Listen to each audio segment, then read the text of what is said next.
Hi guys! Yun nga guys, nandito na kami ngayon sa beach. Pinakalit ito na desisyon. Biglaan ito na, biglaan ito na desisyon guys na maliligo kami sabay ang pamilya ko. Imagine guys, wala nga kaming dala kahit ano, walang food, walang tubig. Ano lang ito biglaan lang. Ngayon hindi na kami magtatagal, uwi naman kami.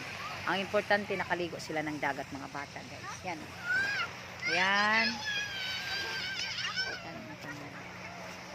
Yan ang pamilya ko guys. Yan sila ang pamilya. Ang saya-saya ng pamilya ko guys. Sobrang saya nila. Siguro pag naplano ito, hindi kami dito maliligo. Siguro doon kami mamaligo sa maybe sa Tandag yata. May resort doon. May swimming pool. Yan. So yun. Bye.